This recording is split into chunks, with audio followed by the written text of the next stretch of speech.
함께 사도신경으로 신앙 고백하겠습니다. 나는 전능하신 아버지 하나님, 천지의 창조주를 믿습니다. 나는 그의 유일하신 아들, 우리 주 예수 그리스도를 믿습니다. 그는 성령으로 잉태되어 동정녀 마리아에게서 나시고 본디오 빌라도에게 고난을 받아 십자가에 못 박혀 죽으시고 장사된 지 사흘 만에 죽은 자 가운데서 다시 살아나셨으며 하늘에 오르시어 전능하신 아버지 하나님 우편에 앉아 계시다가 거기로부터 살아있는 자와 죽은 자를 심판하러 오십니다.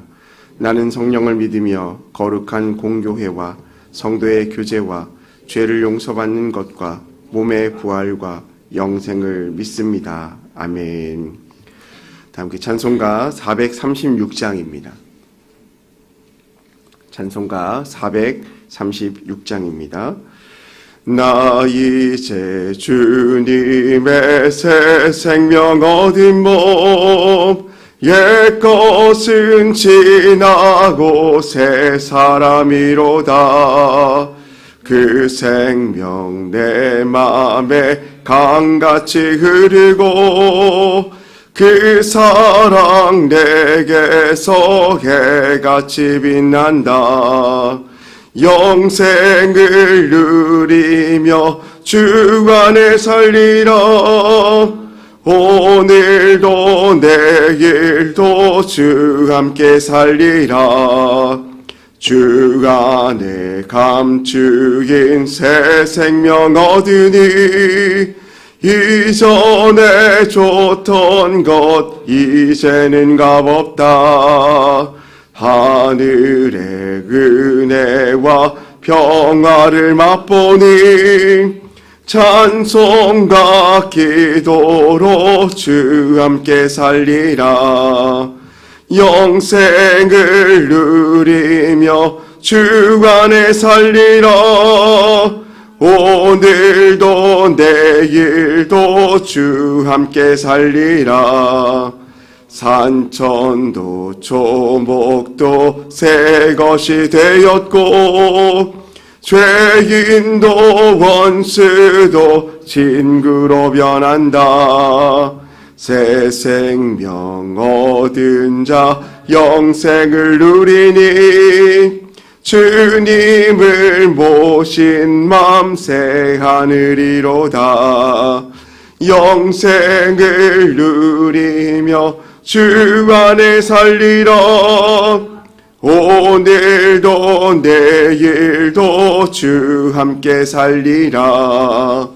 주 따라가는 길 험하고 멀어도 찬송을 부르며 뒤따라가리라. 나 주를 모시고 영원히 살리라. 날마다 섬기며 주 함께 살리라. 영생을 누리며 주 안에 살리라. 오늘도 내일도 주 함께 살리라. 아멘. 오늘은 공동체 성경 읽기 베드로전서 2장 말씀입니다. 제2장. 그러므로 모든 악독과 모든 기만과 외식과 시기와 모든 비방하는 말을 버리고 갓난아기들 같이 순전하고 신령한 저지를 사모하라. 이는 그로 말미암아 너희로 구원에 이르도록 자라게 하려 함이라. 너희가 주의 인자하심을 맛보았으면 그리하라. 사람에게는 버림바가 되었으나 하나님께는 택하심을 입은 보배로운 산돌이신 예수께 나아가 너희도 산돌같이 신령한 집으로 세워지고 예수 그리스도로 말미암아 하나님이 기쁘게 받으실 신령한 제사를 드릴 거룩한 제사장이 될지니라. 성경에 기록되었을 때 보라, 내가 택한 보배로운 모퉁이 돌을 시온에 두노니 그를 믿는 자는 부끄러움을 당하지 아니하리라 하였으니, 그러므로 믿는 너희에게는 보배이나 믿지 아니하는 자에게는 건축자들이 버린 그 돌이 모퉁이의 머릿돌이 되고 또한 부딪히는 돌과 걸려 넘어지게 하는 바위가 되었다 하였느니라. 그들이 말씀을 순종하지 아니함으로 넘어지나니 이는 그들을 이렇게 정하신 것이라. 그러나 너희는 택하신 족속이요 왕 같은 제사장들이요 거룩한 나라요 그의 소유가 된 백성이니 이는 너희를 어두운 데서 불러내어 그의 기이한 빛에 들어가게 하시니에 아름다운 덕을 선포하게 하려 하심이라. 너희가 전에는 백성이 아니더니 이제는 하나님의 백성이요 전에는 공유를 얻지 못하였더니 이제는 공유를 얻은 자니라. 사랑하는 자들아, 거류민과 나그네 같은 너희를 권하노니 영혼을 거슬러 싸우는 육체의 정욕을 제어하라. 너희가 이방인 중에서 행실을 선하게 가져 너희를 악행한다고 비방하는 자들로 하여금 너희 선한 일을 보고 오시는 날에 하나님께 영광을 돌리게 하려 함이라. 인간의 모든 제도를 주를 위하여 순종하되 혹은 위에 있는 왕이나 혹은 그가 악행하는 자를 징벌하고 선행하는 자를 포상하기 위하여 보낸 총독에게 하라. 곧 선행으로 어리석은 사람들의 무식한 말을 막으시는 것이라. 너희는 자유가 있으나 그 자유로 악을 가리는 데 쓰지 말고 오직 하나님의 종과 같이 하라. 무사람을 공경하며 형제를 사랑하며 하나님을 두려워하며 왕을 존대하라. 사관들아, 범사에 두려워함으로 주인들에게 순종하되 선하고 관용하는 자들에게만 아니라 또한 까다로운 자들에게도 그리하라. 부당하게 고난을 받아도 하나님을 생각함으로 슬픔을 참으면 이는 아름다우나 죄가 있어 매를 맞고 참으면 무슨 칭찬이 있으리요. 그러나 선을 행함으로 고난을 받고 참으면 이는 하나님 앞에 아름다우니라. 이를 위하여 너희가 부르심을 받았으니 그리스도도 너희를 위하여 고난을 받으사 너희에게 본을 끼쳐 그 자취를 따라오게 하려 하셨느니라. 그는 죄를 범하지 아니하시고 그 입에 거짓도 없으시며 욕을 당하시되 맞대어 욕하지 아니하시고 고난을 당하시되 우협하지 아니하시고 오직 공의로 심판하시는 이에게 부탁하시며 친히 나무에 달려 그 몸으로 우리 죄를 담당하셨으니 이는 우리로 죄에 대하여 죽고 의에 대하여 살게 하려 하심이라. 그가 채찍에 맞음으로 너희는 나음을 얻었나니 너희가 전에는 양과 같이 길을 잃었더니 이제는 너희 영혼의 목자와 감독 되신 이에게 돌아왔느니라. 아멘. 오늘 말씀 같이 보겠습니다. 오늘 우리에게 주시는 하나님의 말씀은 누가복음 24장 36절 37절 말씀입니다. 신약 성경 140면에 있습니다. 누가복음 24장 36절에서 37절 말씀입니다. 시간 말씀 함께 읽겠습니다. 이 말을 할 때에 예수께서 친히 그들 가운데 서서 이르시되 너희에게 평강이 있을지어다 하시니 그들이 놀라고 무서워하여 그 보는 것을 영으로 생각하는지라. 아멘. 예물 봉헌하겠습니다. 양은영 권사님 감사 예물, 황희돈 집사님 주님 복 주심에 감사드립니다. 1,000번째 예물, 2,000번째 예물 김서율, 박연희, 김봉재, 유예림, 김혜자, 유용선, 유준경, 김준욱, 김준성, 오선경, 김유신, 장진혁, 장규식, 김정욱, 장진용 성도님 예물 드렸습니다. 기도하겠습니다. 사랑과 은혜가 풍성하신 하나님 감사합니다. 오늘도 우리에게 새날 새 생명 허락하셔서 하루의 첫 시간 주님의 자녀로 이곳 가운데 나와 예배드리게 하시니 감사합니다. 하나님을 바라보며 믿음으로 주 앞에 드려지는 이 시간이 주의 말씀으로 충만한 시간 되게 하여 주시고 주의 은혜로 넘쳐나는 귀한 은혜의 시간 되게 하여 주시옵소서. 우리의 삶의 조건이 주님께 있음을 믿음으로 고백하며 하루의 첫 시간을 주님 앞에 드리는 믿음의 손길들 위에 주님께서 은혜를 더하여 주옵소서. 이 시간 감사하는 마음을 담아 주 앞에 기도의 제목을 적어 예물 드린 손길들이 있습니다. 그 기도 제목들마다 들으시고 응답하여 주시옵소서. 또한 믿음의 기도를 통하여서 주 앞에 나아가는 모든 성도님들의 삶 가운데 함께하여 주셔서 하나님의 은혜가 넘쳐나는 귀한 은혜의 삶 되게 하여 주옵소서. 오늘도 예배 가운데 초청하셨습니다. 하나님 말씀 가운데 은혜 받게 하여 주시고 삶을 결단하며 기도하며 하나님의 자녀로 헌신할 수 있는 귀한 은혜의 시간 되게 하여 주옵소서. 감사드리며 예수님의 이름으로 기도합니다. 아멘. 인간은 사회적 동물이라는 말을 씁니다. 즉 사회의 영향을 많이 받고 또 사회 속에서 그 사람의 위치를 판단하고 결정한다라는 겁니다. 특별히 내가 누구인가를 결정하는 것은 내가 결정하는 문제가 아닙니다. 사실은 콜리라는 학자가 이제 거울자라는 말을 했었는데요. 이 거울자는 거울 속에 비춰진 나라는 뜻이죠. 그래서 우리가 처음에 거울 속에 자신의 얼굴을 비춰보면 내가 어떤 사람인지 보이게 됩니다. 그런데 여러분 아침마다 거울을 보면서 어떤 생각하세요? 참 아름답다. 참 잘생겼다. 나는 괜찮은 사람이야. 이렇게 고백하십니까? 아니면 거울을 볼 때마다 얼굴에 묻은 티끌이나 허물들을 보고 계십니까? 사실 거울은 모든 것을 보여줍니다. 그래서 거울은 말을 할 수가 없어요. 그래서 내가 잘생겼는지 그리고 아름다운지 또 얼굴에 티가 묻었는지를 그냥 보여주는 거죠. 우리에게 직접적으로 말은 하지 않습니다. 그런데 이 거울자란 말의 의미가 무엇이냐면 우리에게 보여지는 상대방, 즉 사회 속에서 만나는 사람들로 하여금 우리의 사회적 위치가 결정된다라는 겁니다. 즉 어떤 사람이 잘생긴 사람일까요? 다른 사람으로부터 잘생겼다고 말을 들으면 잘생긴 사람이 되어집니다. 어떤 사람이 아름다운 사람일까요? 다른 사람으로부터 아름답다는 말을 자주 들으면 아름다운 사람이 되는 겁니다. 그래서 우리의 삶의 기준 가운데 각 나라마다 아름다움의 기준이 다 다르죠. 우리나라는 여성들도 피부가 하얗거나 피부톤이 좋은 사람을 아름답다라고 얘기하는 반면 또 서양이나 다른 나라 같은 경우에는 우리나라 동양인인데 피부가 너무 하얀 것에 대해서 컴플렉스를 갖는 그런 사람들도 있습니다. 그래서 저희 이제 유학 간 중고등부 학생들도 이제 방학 때 이렇게 오다 보면 얼굴을 되게 많이 이렇게 선탠을 하고 와요. 제가 한번 물어본 적이 있어요.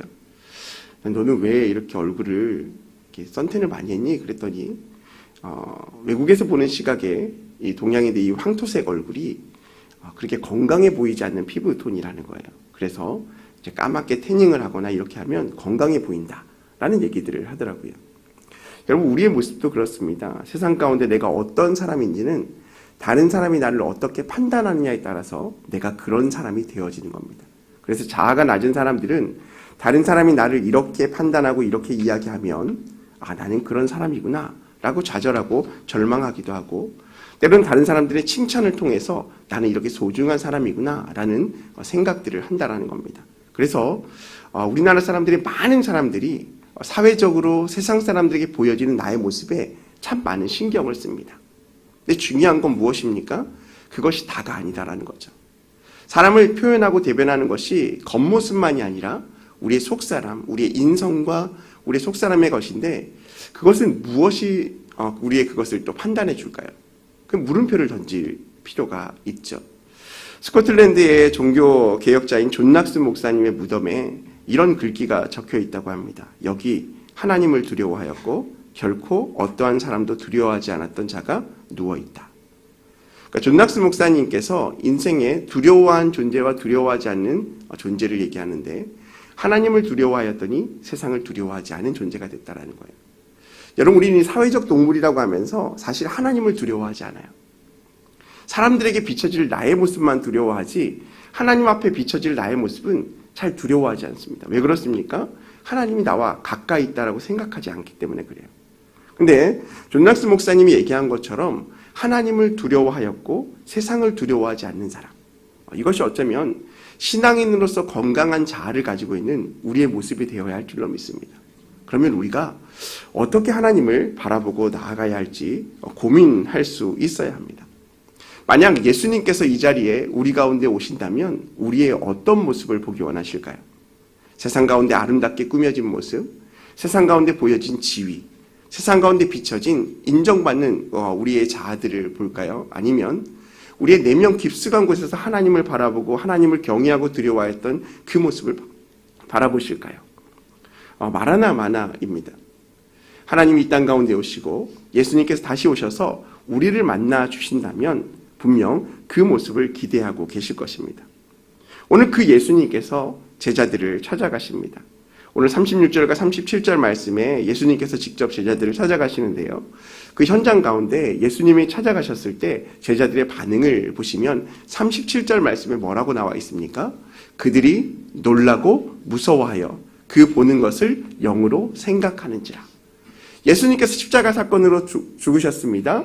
그리고 부활하셨다는 소식을 들었습니다. 여인들을 통하여서 또는 제자들을 통하여서, 일부의 제자들을 통하여서 예수님의 부활 소식을 들었대요. 그런데 이것을 직접 목격하지 못했던 제자들의 마음, 귀로 들었던 제자들의 모습은 어떻습니까? 놀라고 무서워하였다라고 말합니다. 만약 예수님께서 지금 이 자리에 오셔서 내가 너희를 구원한 예수다라고 하면서 옆에 등장하였다면 어떻게 하겠습니까? 육신의 몸을 입고 오셨습니다. 분명 육신의 부활을 통해서 예수님 이 자리에 오셨어요. 그러면 어떻게 하실까요? 아마도 대부분의 사람들은 거짓말하지 말라고, 예수님이 이런 모습 오실 이유가 없다고, 저는 예수님의 십자가 사건 전에 본 적이 없기 때문에 당신이 예수님인지 믿을 수 없겠다고, 어쩌면 그런 고백을 하지 않겠습니까? 우리는 물론 예수님을 직접 보지 못했기 때문에 두렵고 놀라고 의심하고 너무나 당연한 반응을 보일 겁니다. 그런데 제자들은 어땠을까요? 이미 예수님과의 3년의 공생의 기간을 함께하였습니다. 그리고 예수님의 십자가의 사건을 목격했습니다. 그리고 죽음까지 목격하였고 무덤까지 찾아갔습니다. 근데 그 예수님이 지금 제자들 앞에 나와서 뭐라고 말합니까? 36절 말씀 보니까 이 말을 할 때 예수께서 친히 그 가운데 섰다라고 말합니다. 제자들 가운데 나타나셨다는 거예요. 그러면서 뭐라고 고백합니까? 너희에게 평안이 있을지어다 라고 말합니다. 인사를 하고 계신 거예요. 여기서 평안이 있을지어다 라는 말은 우리의 일반적인 인사죠. 식사하셨습니까? 잘 지내셨습니까? 잘 있었습니까? 라는 의미의 평안, 샬롬의 인사를 전한 것입니다. 그러면 이러한 상황을 전할 때 제자들은 어떻습니까? 분명 예수님의 모습을 봤어요. 근데 자신의 이성적인 사고와 이 신앙적인 믿음의 사고가 지금 갈등을 부딪히는 거죠. 분명 죽은 사람이 어떻게 살아났는가? 예수님이 메시아이기 때문에 분명 부활하신다는 사실을 우리에게 몇 번이나 말씀하셨기 때문에 부활하실 수도 있다라고 믿었지만 그 부활이 지금이라고 생각했던 제자들은 아마도 없었던 것 같아요.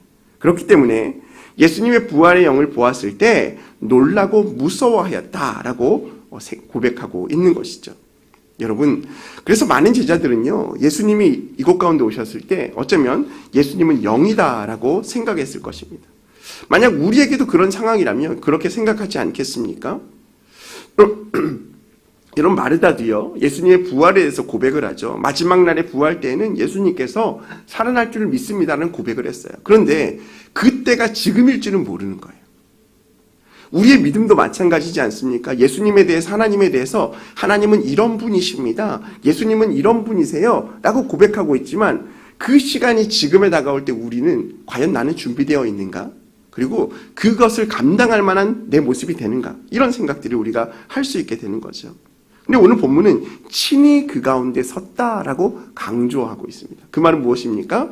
예수님께서 실제로 부활하셔서 육신의 영으로 이 땅 가운데 다시 오셔서 부활하셔서 제자들 가운데 서 있다. 이것은 사실이다라는 것을 말씀하고 계신 겁니다. 여러분, 그리고 친히 그 가운데 섰다라는 것의 의미를 보면 거리를 두거나 떨어져 있다라는 것이 아니에요. 지금 여러분과 제가 일정의 거리를 두었기 때문에 이 사람이 살아있나 죽어있나 알려면 어떻게 해야 됩니까? 직접 와서 만져보면 되죠.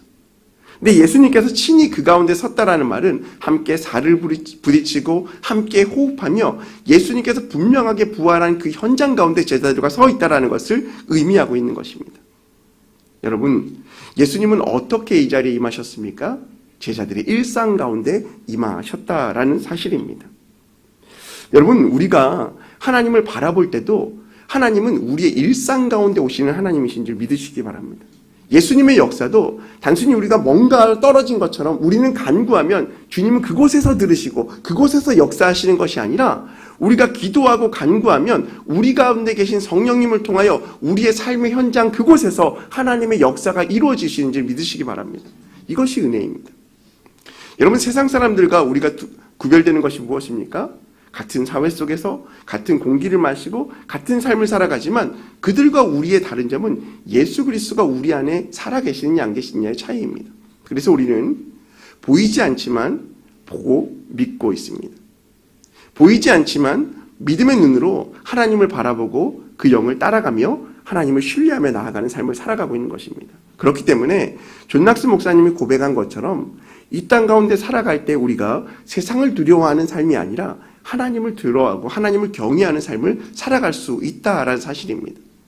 세상 사람들이 거울자로 세상에 비춰진 나의 모습만 신경 쓸 때 우리는 그것을 신경 쓰는 것이 아니라 내 안에 이미 살아계셔서 나의 삶의 일부분이 되신 성령 하나님 때문에 그 성령의 말씀의 거울에 비추어 내가 어떤 사람인지, 내가 어떤 인생을 살아가야 할지를 고민하는 우리가 되어야 할 줄 믿습니다.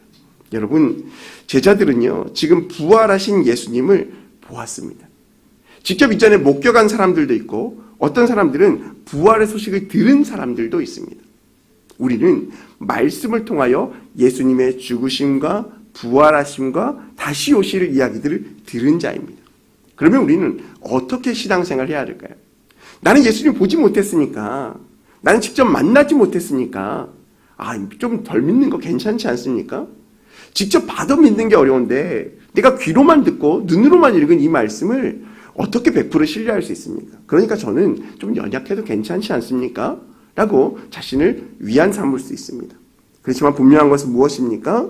우리의 삶 가운데 하나님을 두려워하고 하나님을 경외하는 마음이 있어야 한다라는 것입니다. 그것은 우리의 믿음의 현주소가 어디인지를 분별하는 잣대가 되어지기 때문에 그렇습니다. 세상 사람들의 기준 앞에 어떻게 판단받을지를 생각하고 두려워하는 반면 우리는 하나님 앞에서 하나님의 뜻이 무엇인지를 분별하고 하나님의 기준 안에서 우리의 삶의 잣대를 생각해야 할 줄로 믿습니다. 분명한 것은 하나님의 역사는 우리와 먼 거리에, 지금 거리에 있는 것이 아니라 친히 우리의 삶 가운데 오시고 친히 우리 가운데 오셔서 평강을 이야기하시고 또한 우리의 삶을 통해 역사하시는 분이신 줄 믿으시기 바랍니다. 우리의 삶은 자세는 어떤 믿음의 자세가 있어야 됩니까? 믿음을 가져야 되는 거예요. 때로는 놀랍고 무섭기도 하지만 하나님을 경외하고 두려워하는 마음으로 주님을 바라보며 신뢰하는 믿음의 삶을 살아가는 저와 여러분이 되어야 할 줄로 믿습니다. 사랑하는 성도 여러분, 오늘 하루 삶을 살아가면서 우리는 또다시 세상 속으로 나아갑니다. 사람들이 무섭고 두렵습니다. 세상 가운데 나의 삶의 위치, 사회적 지위, 어떻게 판단받을지, 어떻게 생각할지를 늘 고민하고 있습니다. 하지만 우리의 삶 가운데 부활하신 예수님께서 나의 삶의 주인 되어주시고 내가 하나님을 경외하는 마음을 가지고 세상 가운데 승리하는 삶을 살아가는 저와 여러분이 되셨으면 좋겠습니다. 오늘 하루의 삶도 주님을 의지하며 믿음을 가지고 부활의 증인 되시는 저와 여러분의 삶이 되시기를 주님의 이름으로 축복합니다. 우리 시간 함께 기도하겠습니다. 우리 함께 기도 제목 읽겠습니다. 십자가의 사람 되게 하소서. 홀리클럽에 깊은 은혜를 주옵소서. 환우들에게 치유의 은혜를 더하소서. 우리 한 주간의 삶을 또한 이끌어주시고 또 오늘 목사님 출타하시고 우리 많은 교육자들이 일정 가운데 나아가시는데 모든 일정 가운데 하나님께서 은혜를 베풀어 주시고 은혜 달라고 우리 담임 목사님과 또 우리 교회를 위해서 사역을 위해서도 함께 우리 주여 삼창하시고 간절한 마음으로 기도하겠습니다. 주여 주여 주여 할렐루야. 사랑과 은혜가 풍성하신 하나님 아버지 감사합니다. 우리의 삶을 지키시고 인도하여 주시며 주의 길로 이끌어 주시니 감사합니다. 하나님 십자가의 은혜를 우리의 마음에 품고 삶 가운데 나타난